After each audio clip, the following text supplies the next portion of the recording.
Brain bast में आपका फिर स्वागत। हर फ्राइडे की तरह हम आपके दरबार में हाजिर हैं।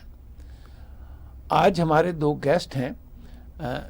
एक तो शबनम जी, आप जानते ही हो, हिंदुस्तान के बहुत टीवी चैनल्स के ऊपर वो अपीयर होती हैं। एक है मिश्रा साहब, पिछले 2 साल से बहुत ही एक्टिव हैं और बहुत टीवियों के ऊपर आजकल ये आ रहे हैं। और वैसे ये बिजनेस एंड पॉलिटिकल स्ट्रेटजिस्ट हैं, लेकिन इनकी आवाज़ इतनी बुलंद है कि सुनकर लोग जो है वो थोड़ा सा घबरा जाते हैं। लेकिन फिर भी इन दोनों का जहां स्वागत करते हैं, वहीं पर मैं अपने सीईओ ताहिर साहब का भी स्वागत करता हूं, क्योंकि आज का बहुत इम्पोर्टेंट इशू है। हाँ जी, एक हैं हमारे साथ मिश्रा जी, एक शबनम जी।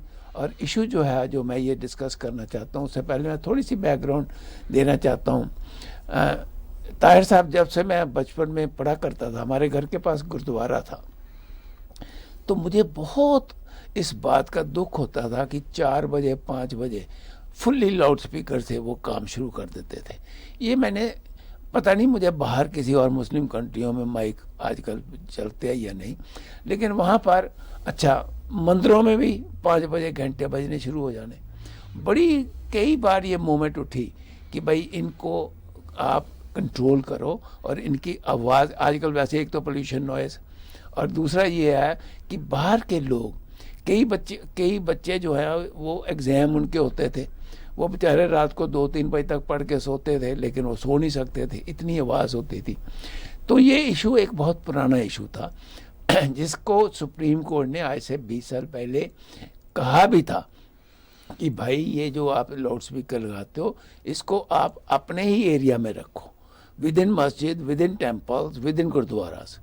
अच्छा, लेकिन वो ऐसा हुआ नहीं। अब जब पहली बार योगी जी ने इस पर काम किया और हुक्म दिया, पहले मैंने समझा ये सिर्फ मस्जिदों के लिए हुक्म है, नहीं, वो सब के लिए, वहाँ पर जितने भी रिलीजियस इंस्टीट्यूशंस हैं उन सब के लिए ये है।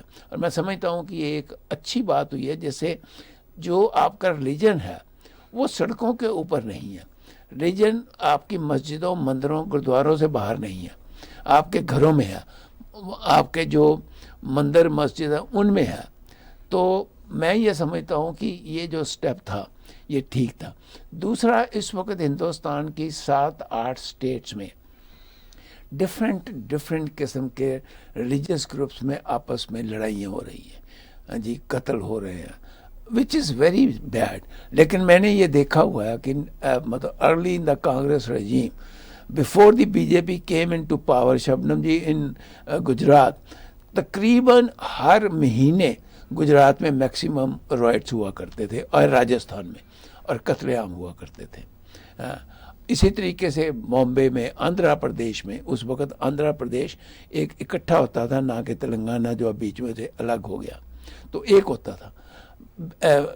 ऐसे ही बंगाल में जी, और नॉर्थ ईस्ट स्टेट्स में तो बेइंतहा कत्लेआम हुआ करते थे।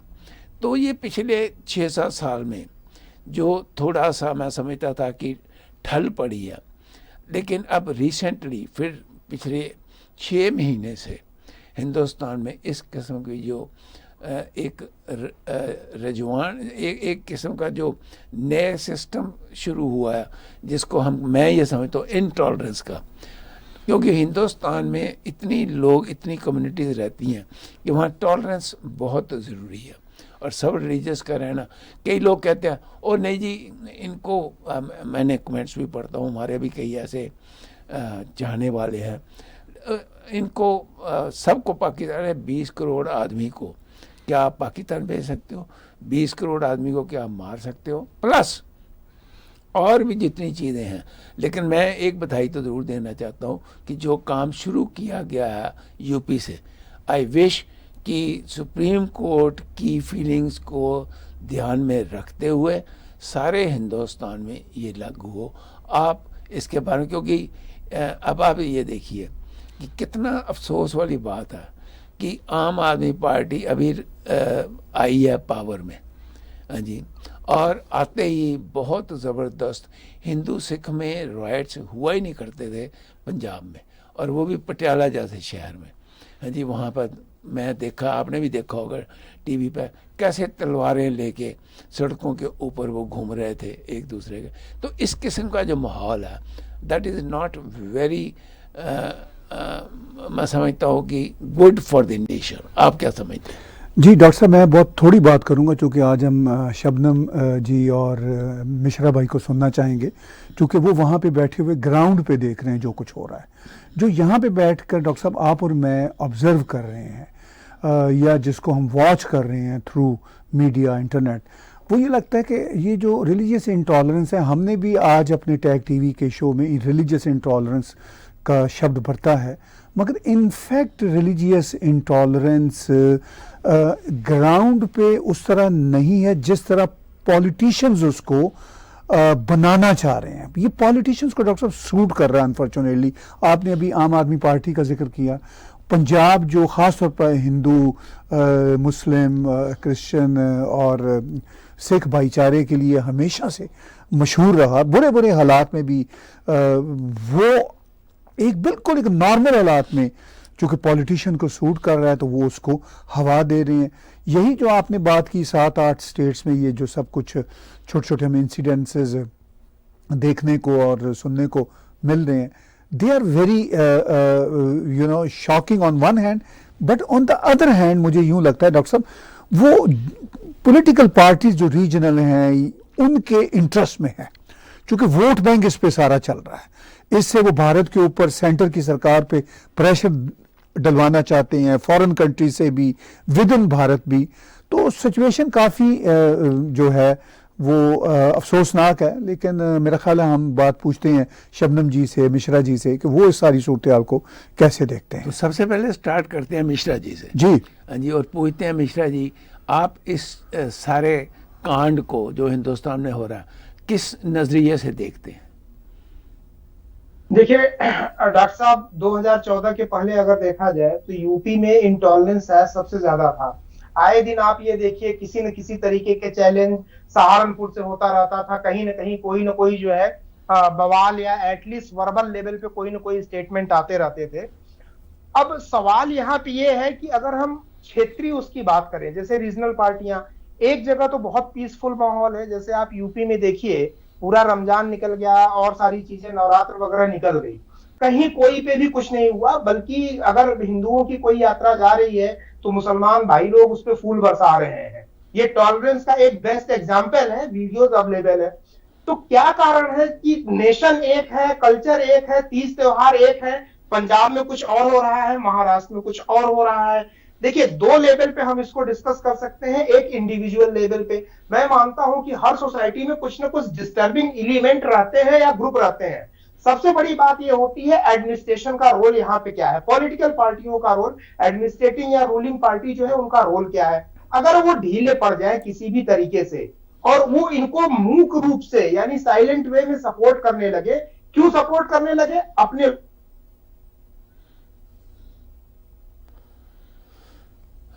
मिश्रा साहब की आवाज जो है वो कहीं किसी ढंग से। शबनम जी, आप इसको कैसे आगे, आप इसको आगे तोड़िए, तो आप बताइए। अपना इस तरीके से हवा में ये वापस आ जाते।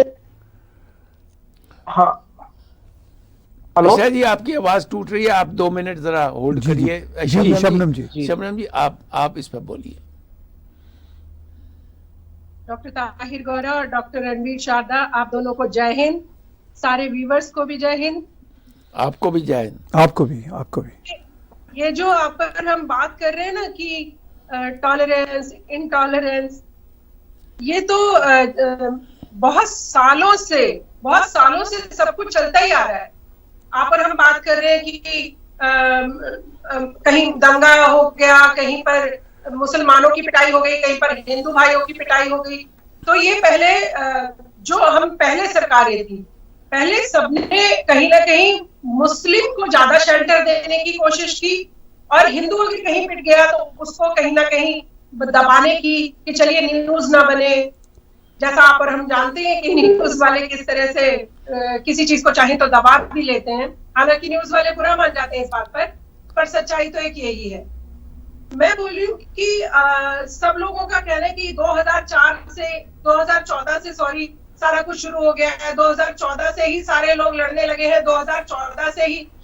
अरे कभी तो देश को मंथन की जरूरत थी, कभी तो देश में ऐसी जरूरत थी किसी एक ऐसे लीडर की जो सारी चीजों को देखे कि हमारे देश में बुराइयां क्या क्या हैं और उनको दूर किया जाए, और फिर भी हम सब प्रेम प्यार से रहें। ये इक्का दुक्का छोटी मोटी लड़ाई को आप बड़े परिप्रेक्ष्य में मत देखिए कि भारत में कुछ बड़ा बुरा हो गया है या भारत बड़ा कुछ दयनीय स्थिति में पहुंच गया है और बहुत दंगा पीड़ित हो गया है। इस तरह से मत सोचिए। भारत हमेशा प्रेम प्यार से रहने वाला देश है और हमेशा प्रेम प्यार से ही रहता आया है और रहता आएगा।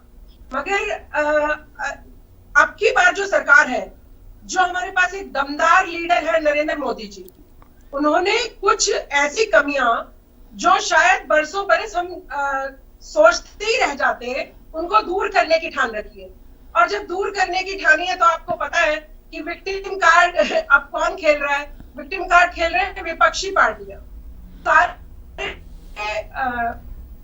इलेक्शन में लड़ने की हिम्मत नहीं जुटा पाते, जनता को अपनी बात नहीं समझा पाते, अगर महंगाई लगती है तो उसका मुद्दा नहीं बना पाते। नरेंद्र मोदी नरेंद्र मोदी नरेंद्र मोदी, हिंदू मुसलमान कौन करता है ये? विपक्षी पार्टियों ने हिंदू मुसलमान के चक्कर में सारा देश बर्बाद करके रख दिया है। सिर्फ एक ही मुद्दा है उनके पास कि हिंदू बोलो मुसलमान बोलो, हिंदू बोलो मुसलमान बोलो। अरे हिंदू मुसलमान सब प्रेम प्यार से ही रहते हैं। कोई इक्का दुक्का घटना घटती है तो आज की सरकार हिंदू अगर गड़बड़ करता है उस पर भी एक्शन लेती है, मुस्लिम गड़बड़ करता है उस पर भी एक्शन लेती है। पहले की सरकारें क्या क्या करती थी? मुसलमान अगर कोई अपराध करके आया है तो फटाफट बड़े नेता का एक कॉल जाता था थाना अधिकारी को कि आप इसको छोड़ दीजिए।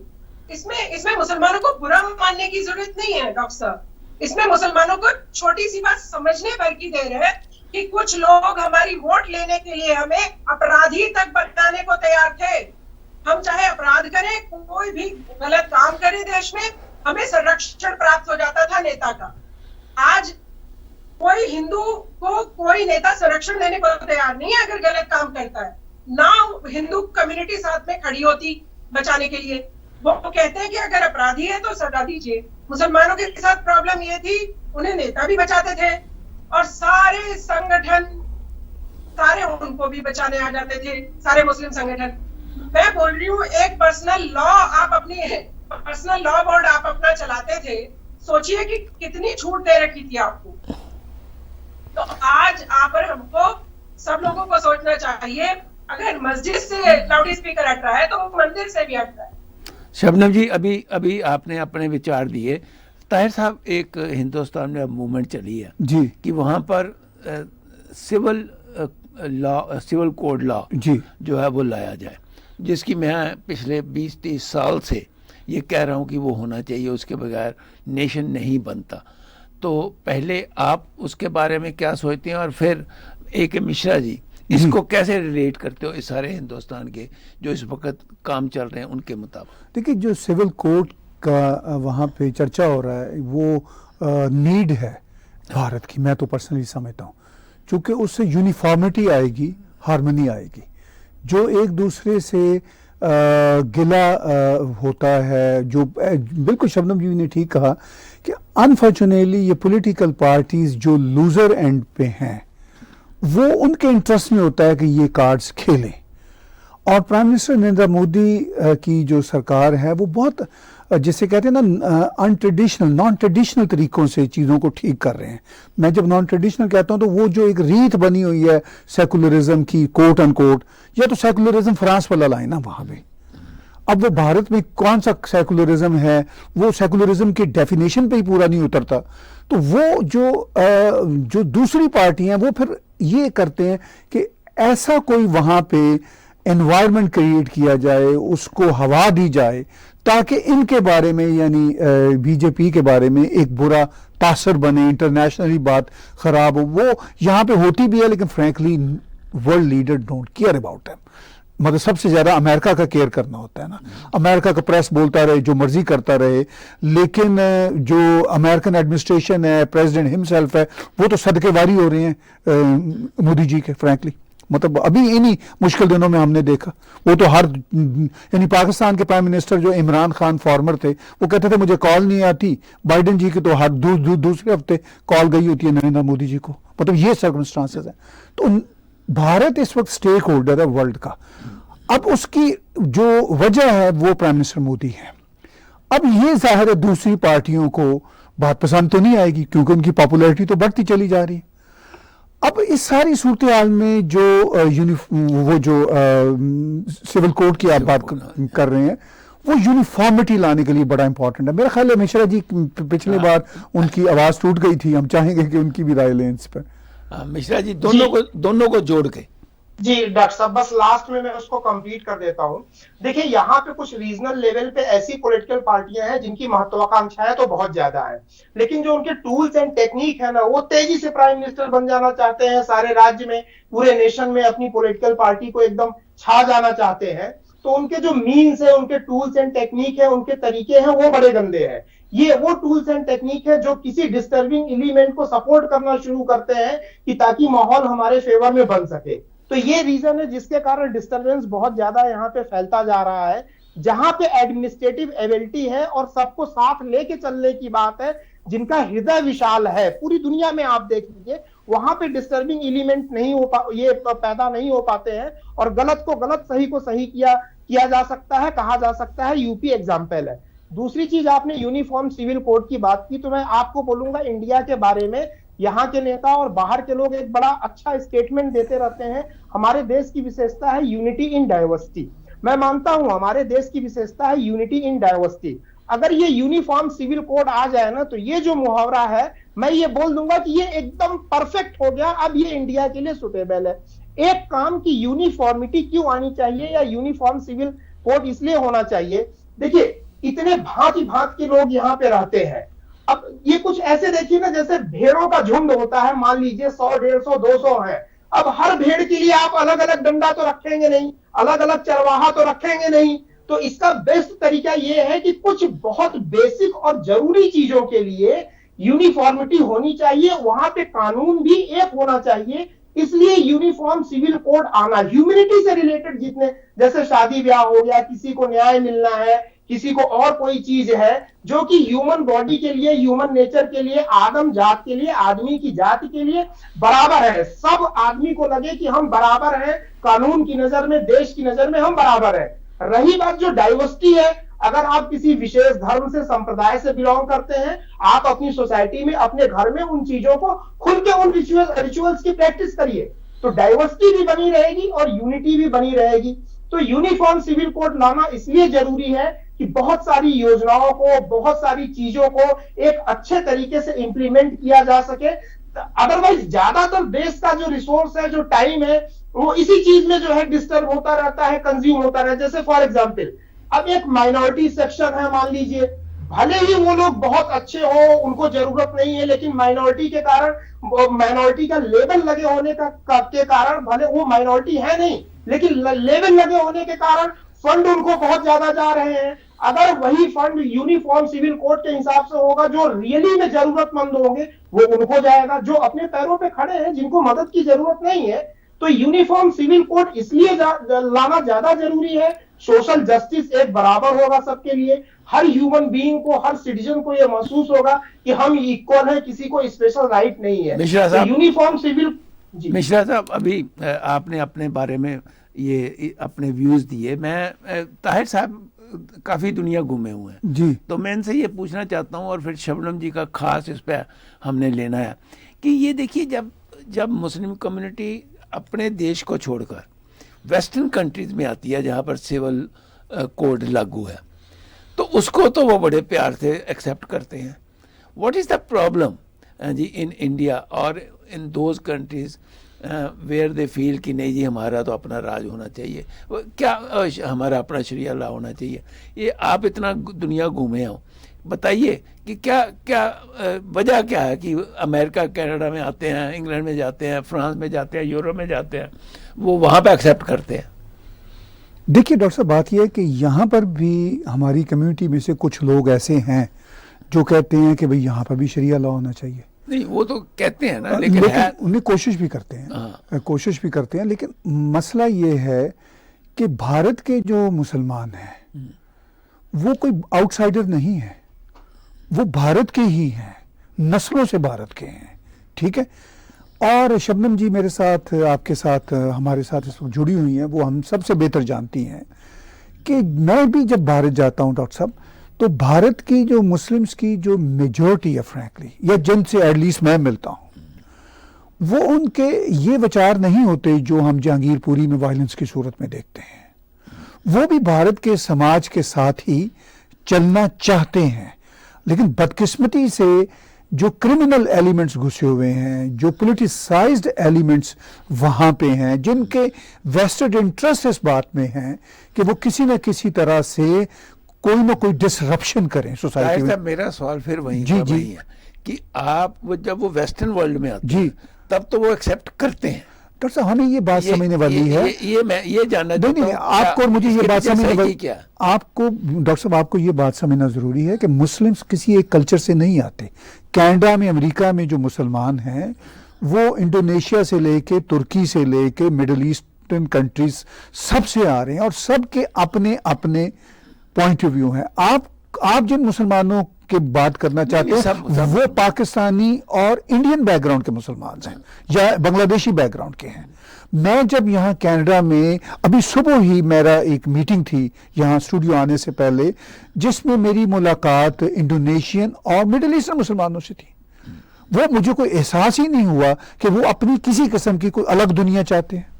वो तो बिल्कुल मेन स्ट्रीम कनाडा का हिस्सा बने हुए हैं, ठीक है। तो मुसलमान बहुत वैरायटीज के हैं, मगर चूंकि हमारा जोर भारत के मुसलमानों पे इस वक्त है, जो काफी हद तक पाकिस्तानी मुसलमानों के मजाज के करीब है, लेकिन भारत के मुसलमान, मैं दावे से कहता हूं, फिर भी पाकिस्तानी मुसलमानों के मुकाबले में बहुत डाइवर्सिफाइड है। डॉक्टर साहब आपने कभी, मतलब चूंकि जाहिर आप तो पाकिस्तान कभी गए नहीं, हम तो वहां पे उम्र का भी पूरा दौर गुजारा, वहां पे बिल्कुल डिफरेंट है। अब शबनम जी से मैं जानना चाहूंगा आपकी इजाजत से कि शबनम जी, जो सवाल डॉक्टर साहब ने मुझसे किया वो आपसे भी किया है, और मेरा ये ख्याल है कि जो भारत के मुसलमान हैं उनकी एक बहुत बड़ी तादाद तो मेन स्ट्रीम भारत का हिस्सा है। सिर्फ वो मुस्लिम ग्रुप्स जिनके वेस्टेड इंटरेस्ट हैं या जो अलग थलग रहने के शौकीन हैं, उनका ये मसला। मैं शबनम जी सो मच सो, मैं अपने दिसंबर के दौरा में एक कॉन्फ्रेंस में मौलाना मदनी साहब से मिला। मेरा उनसे मिलने से पहले जो उनके बारे में तासर था वो कोई शायद बड़ा पॉजिटिव नहीं था, फ्रैंकली लेट मी से। मिलने के बाद में चेंज हुआ, हालांकि वो तो बाकायदा मौलाना हैं और देवबंद मकतबा फिक्र के हेड हैं, मगर वो भी भारत की यूनिटी की और भारत में यूनिफॉर्मिटी की बात करते थे। ये मेरे लिए एक खुशाइन बात थी। जी शबनम जी, आप, मैंने वक्त कुछ ज्यादा लिया। डॉक्टर साहब, भारत का हर एक मुसलमान देश की मुख्य धारा में ही रहना चाहता है और देश के साथ शाना बशाना, कंधे से कंधा मिलाकर ही चलना चाहता है। लेकिन प्रॉब्लम है कि उनको कैप्चर किसने किया हुआ है, उनको चलाता कौन है। क्या वो अपनी मर्जी से चलना चाहते हैं? चलना तो चाहते हैं अपनी मर्जी से देश के साथ, लेकिन देश के साथ जुड़ने कौन नहीं देना चाहता? मौलाना। अभी आप उनकी मौलाना मदनी का नाम ले रहे थे आप। मौलाना मदनी आपके साथ कैमरा पे क्या बोला मुझे नहीं पता, मगर मौलाना मदनी के दो चेहरे हैं। जब वो अपने किसी फायदे के लिए मुसलमानों का इस्तेमाल करना चाहते हैं तब तो वो कुछ और बात करते हैं, जब वो आपसे निजी तरह से बात करते हैं तो कुछ और बात करते हैं। फिर मुसलमानों को जब संदेश देना होता है तो उनका वही संदेश होता है कि हिजाब की बात आ जाए तो देश में प्रदर्शन करने चल पड़ो, कोई और मुद्दा आ जाए तो देश में प्रदर्शन करने चल पड़ो, बिना सोचे समझे शाहीन बाग बना लो। तो ये जो दोहरे चरित्र है ना मौलानाओं के हमारे देश के, ये प्रॉब्लम क्रिएट कर रहे हैं। बाकी कोई दिक्कत नहीं, भारत के मुसलमान को कोई दिक्कत नहीं। भारत का मुसलमान तो दो रोटी रोजी कमाने के लिए सुबह से निकलता है, शाम तक कभी पंचर लगाता है, जिसे आप पंचर वाला कहते हो। पंचर वाला बनाया किसने, इस पर कोई गौर नहीं करता। मुसलमान पंचर वाला रह गया, ये सब कहते हैं। जिसने पढ़ने नहीं दिया मुसलमान को, जिसने आगे नहीं बढ़ने दिया था मुसलमान को, जिसने उसे सिर्फ पंचर वाला चौपाई बना के छोड़ दिया और कुछ मौलानाओं को सिर्फ उनकी रोजी रोटी चलती रही, बाकी मुसलमान पिछड़ता गया भारत का। ये कोई बताने की बात ही नहीं है, ये तो सारा जग जाहिर दिखाई देता है। आज भी यहाँ पर हम जब 3 तलाक पर बात करते हैं तो आप निजी ग्राउंड रूप पे जब मुसलमान से बात करेंगे तो वो कहेगा कि मुझे कोई फर्क नहीं पड़ता, तलाक बंद हो जाना चाहिए, बुरी चीज है। लेकिन जब आप मौलाना से बात करते हैं तो मौलाना कुछ और ही एंगल लेकर आते हैं, क्योंकि उनको अपने हाथों से मुसलमान फिसलता हुआ दिखाई देता है, क्योंकि उनको अपने हाथों से मुसलमान वोट बैंक छीनता हुआ नजर आता है। और पूरा वोट बैंक जो वो किसी एक पार्टी को बेचकर आ जाया करते थे और आराम से अपनी दाढ़ी टोपी लगा के सेट होकर बैठ जाया करते थे बड़ी बड़ी कुर्सियों पर, मुसलमान के पास तक कुछ नहीं पहुंचने देते थे। ये है प्रॉब्लम सारे यहाँ के मुसलमान। शबनम जी, आपने इस्लाम धर्म भी बुरा नहीं है। आपने बहुत अच्छे ढंग से जो है एक्सप्लेन किया। मिश्रा जी, जो इस वक्त हिंदुस्तान में जो वो साधुओं की मैं बात कर रहा हूँ जो कि बहुत भड़कीले बयान देते हैं और जो ये ओपनली कहते हैं कि तलवारें हाथ में पकड़ लो और इनको कत्ल कर दो, उनके बारे में आपकी क्या राय है और वो हिंदुस्तान में क्या था रोल प्ले कर रहे हैं? इन्होंने तो मौलवी की बात की। हाँ जी, देखिए डॉक्टर साहब, मैं आपको एक चीज बहुत क्लियरली बोल दूं, इग्नाइट करने का भी एक फैक्टर होता है। फॉर एग्जांपल, अगर देश आजाद हो गया 1947 के बाद और सारी प्रॉब्लम सेटल डाउन हो गई थी, तो यहाँ पे होता यह है कि एक पर्टिकुलर धर्म विशेष और संप्रदाय के लोग कुछ न कुछ, चाहे वो मुल्ला हो, मौलवी हो, उनका कोई नेता हो, इस तरह की चीजें करेगा कि दूसरे ग्रुप के लोगों को ये लगेगा कि उनके अस्तित्व पे ये चुनौती आ रही है। मुसलमान अगर ये बोलते हैं कि भाई हम 800 साल से हुकूमत कर रहे हैं तो इस पे कोई ऑब्जेक्शन नहीं है, तुमने हुकूमत की, तुम्हारी बादशाहत थी, लेकिन जो लाखों साल से इस देश के धरती पुत्र रहे हैं, अगर उनको इस स्वतंत्रता के बाद भी कोई अगर आदमी उनके अस्तित्व के ऊपर सवाल उठाएगा तो क्या होगा? अगर ये इग्निशन बंद हो जाए, ये चिंगारी, ये भड़काना बंद हो जाए और अगर ये बोला जाए कि हाँ भाई सभी लोग इसी धरती के पुत्र हैं और यहाँ पे रहा जाए, लेकिन जब कोई एक सेक्ट, एक ग्रुप बादशाहत वाले मूड में आ जाता है ना, पता नहीं ये कौन सी बीमारी है कि रह रह करके बादशाहत और नवाबी उबलने लगती है, उसका कीड़ा उबलने लगता है टाइम टू टाइम, साल 2 साल, या किसी एक पर्टिकुलर मुल्ला को, मौलवी को या एक नेता को जो उनको रिप्रेजेंट करता है। अब बीते जमाने की जो चीजें 1000 साल पहले हो गई हैं, आप उनको लेकर के ये बोलोगे। यहां मैं लोकल बात बता रहा हूं, लोग ऐसे बोलते हैं कि एक बार मेरा झगड़ा हुआ 10 रुपए ऑटो किराया के लिए, ये मैं पर्सनल एक्सपीरियंस बता रहा हूं। उस रिक्शे वाले ने मुझे ये बोला कि 53 देशों में हमारी बादशाहत चलती है, और पहली बार मैं अवाक था ये आंसर सुन के कि तुम इंडिया में रहे हो, स्ट्रगल कर रहे हो, जिंदगी नहीं चल पा रही है, लेकिन बादशाहत तुम्हारे दिमाग से जाती नहीं है।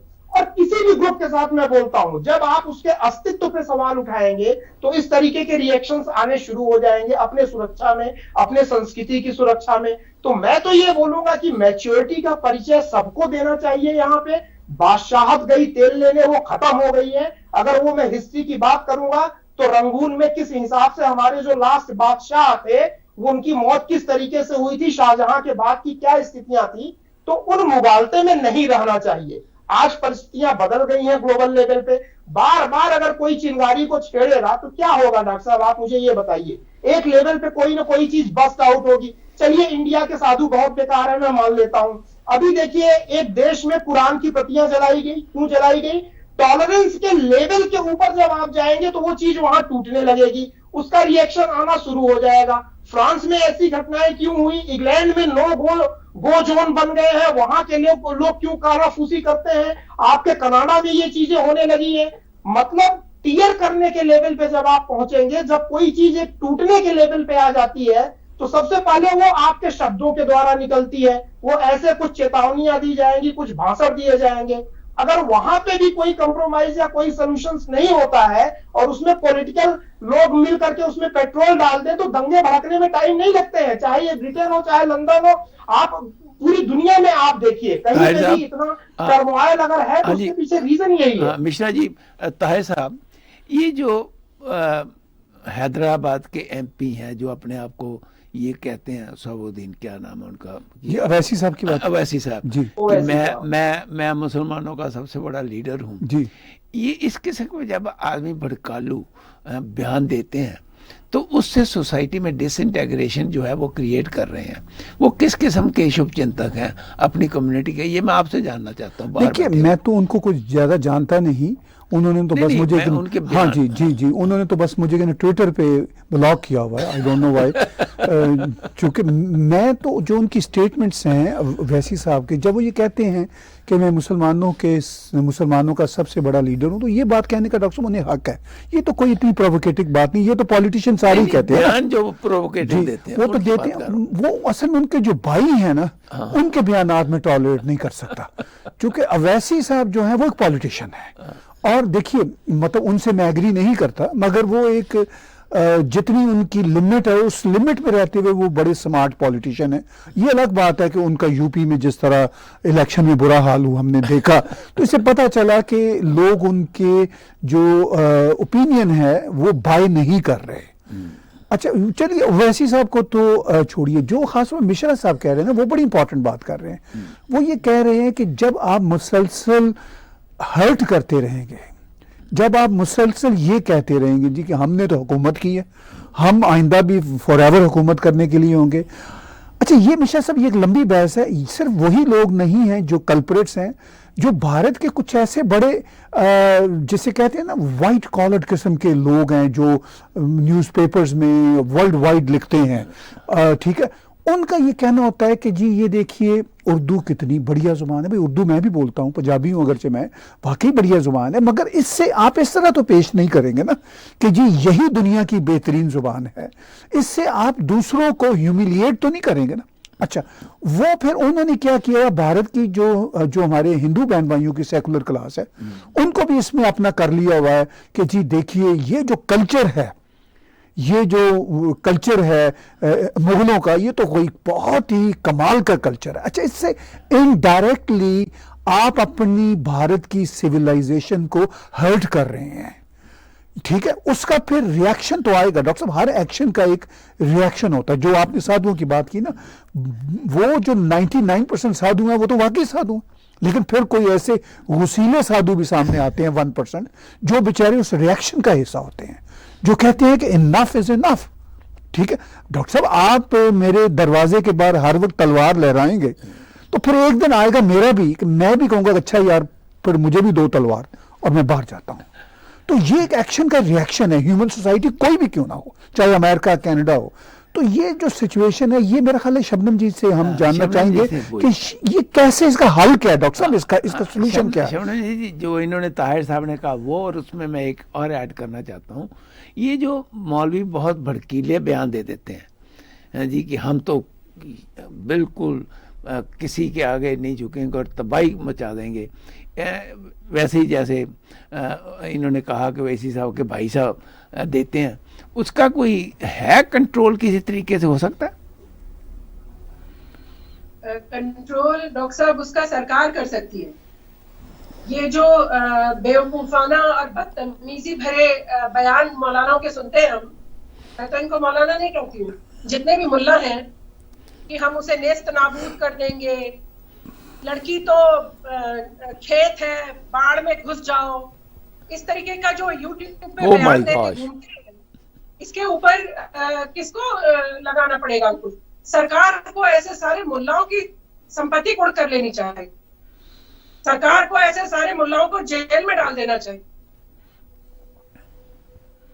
जो भी धर्म की बात ना सिखाता हो, जो भी मुल्ला मुस्लिमों को सीधी राह पे ना ले जाने की जगह लड़ाई झगड़ा आतंकवाद की तरफ ले जाता हो, ऐसे किसी मुल्ला को 1% छूट नहीं होनी चाहिए, तुरंत पकड़कर जेल में डालना चाहिए।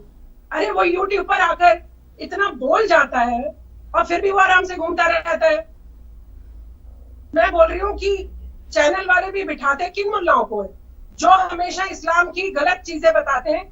आज तक मैंने उन्हें कोई सीधी बात बताते सुना नहीं।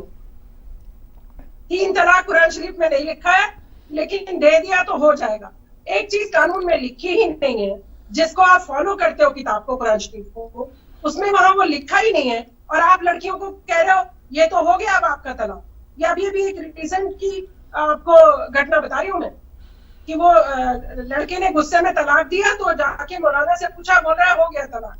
मैंने बोला अभी भी नहीं सुधरे हो, अभी इतना समझाया फिर भी नहीं सुधर रहे। तो ये जब तक मौलानाओं की चंगुल से हम सारे मुसलमानों को नहीं छुड़ा कर लाएंगे, आप पूछ रहे हैं ना हल क्या है, हल ये है इन मुल्लाओं की चंगुल से छुड़ाकर इनको शबनम खान जैसे, इनको डॉक्टर ताहिर गोरा जैसे, डॉक्टर रणवीर शारदा जैसे, डॉक्टर मिश्रा जैसे, ऐसे लोगों की जरूरत है। ताहिर साहब बदलेंगे। अगर आप सोचें कि मुल्ला इन पर हावी रहे और वो जो सिखाते रहेंगे वो ही पढ़ते रहे, तो फिर ये हिजाब पे भी यही करेंगे। अल्लाह अकबर कहने पे उसको वैसे इनाम देने पहुंच जाते हैं। उसको एक बार भी ये नहीं कहा बेटे अल्लाह अकबर कहने की जगह दूसरी है। स्कूल में आप स्कूल के कायदे कानून मानेंगी, आप हिजाब बाहर तक लगाइए, अंदर स्कूल के अहाते में आते ही आप हिजाब उतार दीजिए। तो वैसी जैसे महान नेताओं को जब नेता मानते हैं, और आप यकीन करिए यूपी के मुसलमानों को मैंने देखा, बैरिस्टर है वो, बैरिस्टर, मतलब इस तरह से उनको महिमा मंडित कर रहे थे कि बैरिस्टर है। मैंने कहा बैरिस्टर है लेकिन कानून की तो धेरा भर अकल नहीं है उनको, कानून पहले सीखे तो। अरे देश का कानून जो कहता है, और आप पर हम कॉमन सिविल कोड की बात कर रहे थे, एक डिबेट में बैठी हुई थी तो मुसलमान को भी परेशानी थी कि आपका कानून अलग है, हिंदू भाई को भी परेशानी थी कि आपका कानून अलग है। मैंने कहा फिर तो ये मुद्दा ही नहीं रहा, सॉर्ट आउट हो गया, कॉमन सिविल कोड आ जाएगा ना, मेरे हिंदू भाई को तकलीफ रहेगी कि मुसलमान के लिए अलग कानून है, इनका अलग मुस्लिम पर्सनल लॉ बोर्ड है, ना किसी मुसलमान को परेशानी रहेगी कि हिंदू भाई आप ये करते हो आपके लिए ये वाला अच्छा फायदा हो जाता है। तो कॉमन सिविल कोड लाना बेहद जरूरी है जी शबनम जी। इस तरह के मुसलमान जो अपराधी वर्ग है इन पर अंकुश लगाना बेहद जरूरी है, वरना हिंदू अगर कुछ जय श्री राम कहते हुए जाते हैं, आप बताइए जय श्री राम भी बुरा लगता है इन लोगों को। अब आप सोचिए मानसिकता क्या बना दिया मुल्लाओं ने इनकी। जय श्री राम सुनते ही तो कानों में रस घुल जाना चाहिए, अच्छा लगना चाहिए, हर मुसलमान को निकल के बाहर जय श्री राम करने लग जाना चाहिए। क्या शबनम जी वो ये कहा जाता है कि जो भी मतलब जितना को मैं समझता हूँ, ये कहा जाता है कि जो भी मूर्ति पूजा करता है वो काफिर है, वो उसके साथ किसी किस्म का रिलेशन नहीं रखना, ये एक सिखाया जाता है। सो नेचुरली हिंदुस्तान में रह के उनको हिंदुस्तानियों की तरह व्यवहार करना चाहिए। लेकिन मैं पिछले 4-5 दिनों में देख रहा हूँ, जब से ये स्पीकर बंद हुए हैं ना जी ताहिर साहब जी, तब से एक बहुत प्यार की सद्भावना शुरू हो गई है जी। जैसे मिश्रा साहब ने बताया कि वहाँ पर जुलूस निकले, वहाँ पर फूल बरसाए गए, हिंदू मुसलमानों ने इकट्ठे वहाँ पर खाना पीना खाया और आपस में जफियाँ डाली। तो आपको क्या लगता है कि फ्यूचर जो है वो ये कहाँ तक इस किस्म के लड़ाई झगड़े होते रहेंगे? फिर मिश्रा जी से पूछेंगे। जी देखिए डॉक्टर साहब, बात यह कि जो शबनम जी ने कहा और जो मिश्रा जी ने कहा वो वाकई उसमें बहुत वज़न है। बात यह है कि दुनिया भर की सरकारों को अपने मुआशरों को हारमोनी में रखने के लिए कुछ टफ डिसीजंस करने होते हैं। बदकिस्मती से जहाँ जहाँ दुनिया में ये सो कॉल्ड डेमोक्रेसी होती है ना, वो डेमोक्रेसी जो है वो जुड़ गई है वोट बैंक के साथ। उसका हश्र डॉक्टर साहब हम अमेरिका और कनाडा और यूरोप में पहले ही देख रहे हैं, ठीक है। तो जमहूरियत का जनाजा निकल रहा है उस वोट बैंक के चक्कर में। जो डेमोक्रेटिक वैल्यूज होती हैं, जमहूरियत से वोट डाल के इलेक्ट करने का नाम नहीं है। जमहूरियत एक डेमोक्रेटिक वैल्यूज का एक इंस्टीट्यूशन है। अच्छा, वो इंस्टीट्यूशन तो खत्म हो गया, चूंकि वो तो ये है कि आप हमें वोट दो, जो आप कहोगे हम अपीजमेंट करेंगे। तो उस सारे खेल में आप सोल्यूशन आप पूछ रहे हैं और फ्यूचर पूछ रहे हैं। तो जो मैं समझ सकता हूं फ्यूचर यही है कि जैसे प्रेसिडेंट मित्रा ने फ्रांस में एक्शन लिए, उन्होंने जमहूरियत को भी बचाया और जमहूरी वैल्यूज को भी बचाया। हमारे ट्रूडो साहब जमहूरी वैल्यू को नहीं बचा रहे। मैं एक मिसाल ठीक है, सही है। अच्छा, इवन जो लिबरल जो बाइडेन है वो फिर भी अक्ल से चल रहे हैं। मैं ये कहूंगा कि वहां के लिबरल जो हैं वो साथ साथ जो मतलब इदारे हैं बैलेंस वो उनमें भी है, उन्होंने एक बैलेंस रखा हुआ है। अच्छा, ये सिर्फ जो बाइडेन को क्रेडिट नहीं जाता, ये अमेरिका का एक स्टाइल है। अमेरिका कभी भी आउट ऑफ कंट्रोल नहीं होता, वरना तो अमेरिका खत्म हो जाएगा ना। अच्छा, दूसरा जो मतलब जो सोल्यूशन है वो मिडिल ईस्टर्न कंट्रीज का है। वो ये है कि भाई आप यहाँ पे मैं जब भी मैं जब भी सऊदी अरब जाएं, इवन सऊदी अरब इतना ओपन अप हो रहा है, सऊदी अरब जाएं, गल्फ स्टेट्स में जाएं, वो सबको आज़ादी है। कोई हिजाब लेना चाहता है ले लो भाई, कोई बुर्का लेना चाहता है ले लो भाई, कोई पेंट में जाना चाहता है चलते फिरो। मैंने बच्चियों को वहाँ पे शॉर्ट लिबास में इवन सऊदी अरब में डॉक्टर साहब शुरू हो चुका हुआ है, ठीक। लेकिन वो इस बुनियाद पर ये जो पॉलिटिकल बदमाशियां हैं ना, वो बर्दाश्त नहीं करते हैं। अब भारत में अगर हम भारत के कॉन्टेक्स्ट में देखें तो भारत में ये बड़ा मुश्किल काम है, क्योंकि प्राइम मिनिस्टर मोदी कोई भी एक्शन लेंगे तो सारे उनके खिलाफ हो जाएंगे। अच्छा, वो पहले ही हैं, वो तो प्राइम मिनिस्टर मोदी एक स्ट्रांग नर्व्स वाले आदमी हैं, मैं उनका बड़ा फैन हूं ऑनेस्टली, कि वो पॉपुलर सोच के खिलाफ जाते हैं और फिर भी पॉपुलर रहते हैं। ये बड़ी इंपॉर्टेंट बात है। The man who goes against popular thoughts and remains popular. तो यही सोल्यूशन है कि आप डटे रहें। मेरा ख्याल है मिश्रा साहब आखिर में जानना चाहते हैं। हाँ, आप बहुत प्रोग्रामों में जाते हैं जहाँ पर मुल्ला भी होते हैं, तो आप वो जो उनका वहाँ पर बयानबाजी होती है, हाँ, और बड़े जोश से जो बोलते हैं, उस वक्त आपका क्या रिएक्शन होता है? देखिए डॉक्टर साहब, मेरी जो समझ है ना, वो क्यों बोलते हैं वो हम लोग डिस्कस कर चुके हैं। ठीक है, सेंटर ऑफ अट्रैक्शन वो बने रहना चाहते हैं, फिर धर्म का हवाला देते हैं। ब्रॉडर लेवल पे ये देखा जाए कि मुसलमानों के साथ ये प्रॉब्लम है क्यों। प्रॉब्लम इसलिए है ना कि मैंने ये चीज रीड किया है कि जो एक कॉमन मुसलमान है, किसी भी रीजन से, चाहे मुल्ला के कहने में, चाहे कैसे भी अज्ञानता के कारण, वो प्रेजेंट में कभी नहीं रहता है। वो या तो पास्ट में जीता है या अपना फ्यूचर मुकम्मल करता है। इसका एग्जाम्पल देख लीजिए, एकदम से अनपढ़ और गंवार मुसलमान से भी आप पूछेंगे, जिसने कभी कागज नहीं छुआ, किताब नहीं पढ़ा, उसको ये पता है कि हमने हिस्पैनिया में शासन 700 साल तक किया था, कैसे किया था। ये हो गया पास्ट में जीना। वो पास्ट में ही खोया रहेगा और फिर से उसको रिक्लेम करने की कोशिश करेगा कि वो वाली सिचुएशन फिर आ जाए।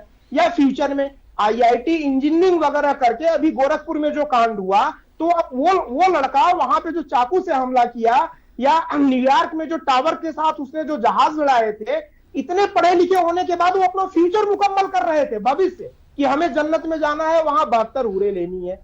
तो अगर ये प्रेजेंट में रहना शुरू कर दे कि भाई हमें रोजगार करना है, बच्चों को पढ़ाना है, नौकरी करनी है, जैसे कि दुनिया के सारे लोग करते हैं। अमेरिका में जितने लोग हैं उनसे देखिए, वो सुबह 10 बजे भागेंगे, हम लोग सुबह 9 बजे भागते हैं, फीस भरनी है। तो ये प्रेजेंट में तो कभी रहते नहीं है। ये एक स्टेट ऑफ माइंड है, इस स्टेट ऑफ माइंड से निकालना होगा, अवेयरनेस ले आकर के, पहली चीज।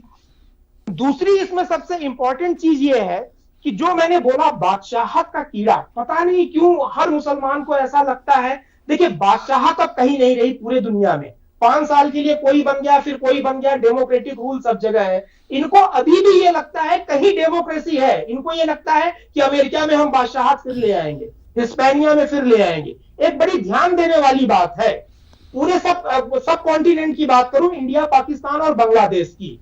अंग्रेज चले गए, लेकिन हम अंग्रेजों के पीछे अब लाठी लेके नहीं पड़े हैं, लेकिन मुगलों के पीछे, मुसलमानों के पीछे हर जगह बवाल हो रहा है। उसके पीछे रीजन ये है, जब आप किसी का जीना दूभर कर देंगे। देखिए, हिंदुस्तान के मूल निवासियों को इस्लाम आने के पहले किसी बादशाहत से कोई खतरा नहीं था। यहाँ के जनता ने कभी कोई प्रतिरोध नहीं किया कि भैया राजा तुम मत बनो या तुम मत बनो। यहाँ की जनता ने मान लिया, ठीक है आप राजा हो, लेकिन बात यही तक सीमित रहे तब तो ठीक है। लेकिन राजा या बादशाहत होने के बाद, बादशाह बनने के बाद तुम जीना आराम कर दोगे कि तुम पूजा नहीं कर पाओगे, तुम जजिया तुम्हें देना है, तुम गंगा नहीं नहा पाओगे, गाय का मांस ये होगा।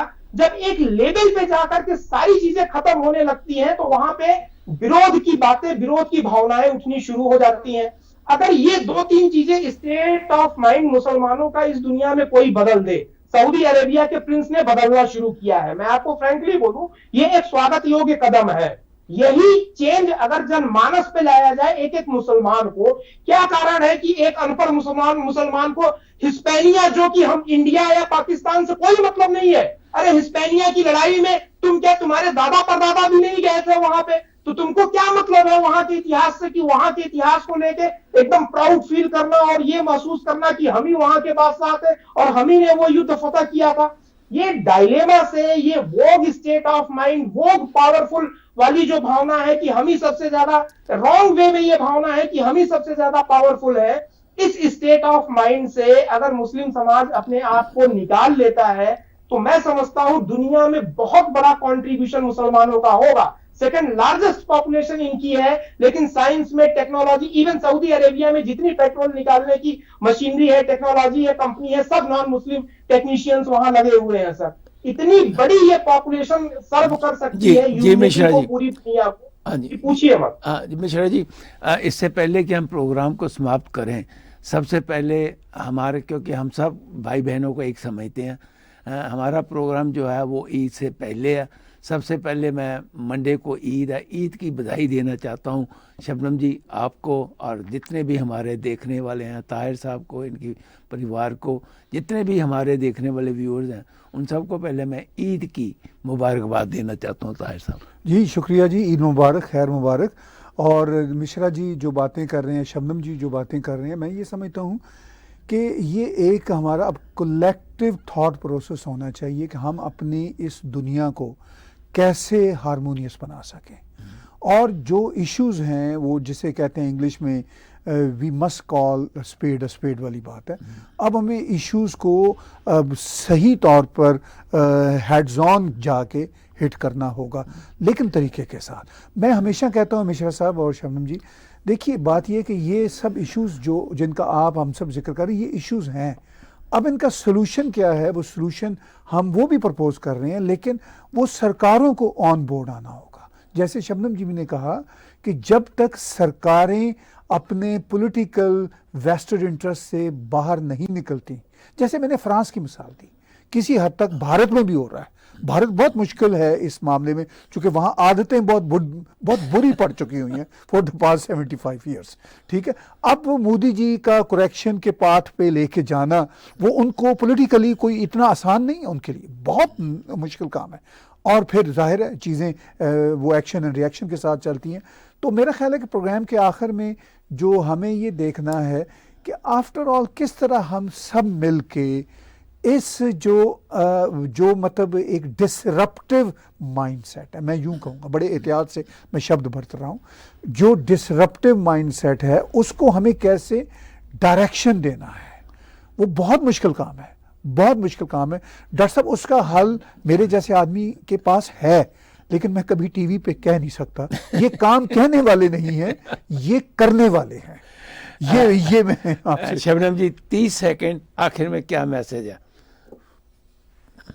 ईद की डॉक्टर साहब, दोनों डॉक्टर साहब को भी बधाई, और मेरे को पैनलिस्ट मिश्रा भाई साहब को भी हैप्पी ईद, और आपके सारे व्यूवर्स को भी ईद की ढेर सारी मुबारकबाद। अभी डॉक्टर ताहिर गौरा कह रहे थे कि उनके पास है हल हमारे पास भी है, और हम उस पर काम भी कर रहे हैं। धन्यवाद। मुसलमानों को उनके चंगुल से छुड़ाकर हमारे देश का जो भाईचारा जो बरसों से चलता आ रहा है, मुझे लगता है कि भारत को कभी कोई ना लड़ा सकता है ना भिड़ा सकता है। और हमारे पास एक सशक्त, बेहद सशक्त प्रधानमंत्री नरेंद्र मोदी जी हैं, जो मुझे लगता है कि वोट बैंक की राजनीति से ऊपर उठकर कई काम करते आ रहे हैं।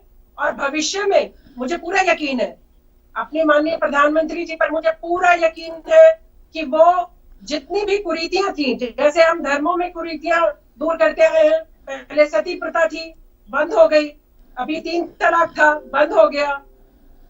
मुझे लगता है नरेंद्र मोदी जी जरूर इन सब कुरीतियों से हमें उबारेंगे, और हमारा भारत एक बहुत सशक्त और आपसी प्रेम से परिपूर्ण एक गुलदस्ता ऐसा, जिसमें भांति भांति के फूल होंगे, लेकिन बहुत सॉलिड ताकतवर गुलदस्ता होगा। मिश्रा जी धन्यवाद। मिश्रा जी आपके 30 सेकंड्स। देखिए डॉक्टर साहब, मैं तो ये बोलूंगा कि भारत की धरती पे, भारत क्या, मैं इंडियन सब कॉन्टिनेंट की बात करूं, ये खित्ते की धरती इतनी गजब की धरती है कि इससे ज्यादा टॉलरेंस ऑल ओवर वर्ल्ड में आपको कहीं नहीं मिलेगा। खूनी इतिहास आप पूरी दुनिया का देख लीजिए, वो हम अभी डिस्कस नहीं करेंगे। मैं सारे लोगों को ये बोलूंगा, वो किसी भी धर्म या जाति के हो, कि इतनी उर्वर और इतनी टॉलरेंस धरती आपको कहीं नहीं मिलेगी। यहाँ का जो कल्चर है वो इतना एडॉप्ट करने वाला कल्चर है। दुनिया का कोई भी आदमी यहाँ पे आया हो, बाहें खोल करके, प्रथम बार तो एटलीस्ट बाहें खोल करके उसका स्वागत किया गया है और यहाँ पे बसने का, पल्लवित होने का, आगे बढ़ने का मौका दिया है। सरकारें अपनी कोशिश कर रही हैं, वो चाहे बीजेपी की सरकार हो, यूपी में हो, केंद्र में हो या कहीं पे भी, लेकिन शासन या बुद्धिजीवियों का प्रयोग या उनकी मेहनत भी तभी रंग लाती है जब इंडिविजुअल आप भी मेहनत करें अपने आप को ऊपर उठाने के लिए, उन बुराइयों से, उन प्रॉब्लम से निकलने के लिए। हम कितनी भी मेहनत करते रहे, लेकिन कमजोर आदमी अगर अपना एक हाथ बढ़ा करके हमारा हाथ नहीं पकड़ेगा तो हम उसको गड्ढे से कैसे निकाल पाएंगे। तो इंडिविजुअल इफर्ट जिस दिन यहाँ पे ऐसे लोग डालना शुरू कर देंगे, बहुत तेजी से प्रॉब्लम सॉल्व हो जाएगी। मुल्ले मौलवियों या नेताओं के बहकावे में मत आइए। आप भला तो जग भला, आप अपने आप को सुधार लीजिए, दुनिया पूरी सुधर जाएगी। ताहिर साहब, ये इनकी बड़ी इच्छा थी। जी, एक मिनट, अभी आपके पास आते हैं। ताहिर साहब, इनकी बड़ी इच्छा थी कि आपके साथ बैठ के प्रोग्राम करें, तो आप, मैं हाजिर हूँ। आप उनको धन्यवाद भी करें। जी, और मैं बहुत शुक्रगुजार हूँ कि आप मुझे इस काबिल समझते हैं। मैं हाजिर हूँ, कोई हम टाइम बना लेंगे आपस में, वो तो खैर होगी ही बात, और बातचीत होती रहेगी। हम भी आपको लेते रहेंगे, आप भी हमें लीजिए। जी शबनम जी कुछ कहना चाह रहे हैं? मैं बोल रही हूँ, सब व्यक्ति भारत के कट्टरता से दिमाग अपना दूर कर ले तो मुझे लगता है कि हम एक बिल्कुल सीधी राह पर चल पड़ेंगे। कट्टरता किसी धर्म में ना कोई सिखाया जाता। आप और हमें जो बरगलाते हैं, अगर हम उन्हें बाहर का रास्ता दिखाना शुरू कर दें कि अगर हमें बरगलाओगे तो हम खुद कान उमेट के आपके जेल लेकर चलेंगे आपको, फिर देखिए आप कैसे बदलता है माहौल। आप दोनों ने समय दिया, आपका बहुत बहुत धन्यवाद। और जाने से पहले एक बार फिर ईद की मुबारक। और ताहिर साहब, मैं चाहता हूँ कि थोड़ा सा प्रोग्राम के बारे में आप हमारे दर्शकों को बताएं। जी, नहीं, बहुत बहुत धन्यवाद, बहुत शुक्रिया शबनम जी का, मिश्रा जी का, कि उन्होंने हमें वक्त दिया, और ऑलरेडी भी देते रहते हैं वक्त, और आइंदा भी हम इनका वक्त चुराते रहेंगे। बातें ये ना ख़त्म होने वाली हैं, मगर ये बातें होना चाहिए। ये इम्पॉर्टेंट बातें हैं।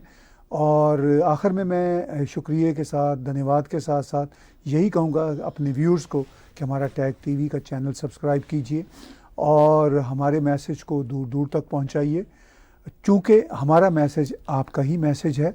और हमारे जो ऐप्स हैं टैग टीवी के, एप्पल टीवी पर या एप्पल के डिवाइसेस पर या एंड्रॉयड के डिवाइसेस पर या अमेरिका और यूरोप में ख़ास तौर पर रॉको के डिवाइसेस पर, और इसके साथ साथ जो अमेज़ॉन फायर है उसकी डिवाइसेस पर आप डाउनलोड कर सकते हैं। हम सिर्फ टॉक शो नहीं करते, हमारा सिर्फ यूट्यूब का चैनल ही नहीं है, हम 24/7 स्ट्रीमिंग करते हैं। हमारी 2 वेबसाइट्स हैं, tagtv.info, tagtvsouth.asia.com। दोनों पे जाइए, वहाँ पे हमारी काफ़ी बातचीत, आप 24/7 हमारे न्यूज़ बुलेटिन्स आप वॉच कर सकते हैं। हमारे यहाँ बहुत बढ़िया प्रोग्राम और भी आते हैं, सिर्फ मेरे शोज़ ही नहीं होते, आपके शोज़ ही नहीं होते, और भी बहुत सारे शोज़ होते हैं। तो बहुत बहुत धन्यवाद व्यूअर्स आपका कि आपने हमें मौका दिया।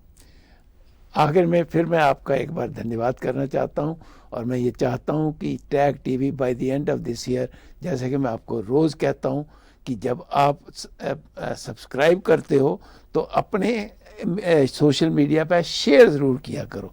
जब आप अपने सोशल मीडिया पे शेयर करेंगे तो औरों के पास भी पहुंचेगा।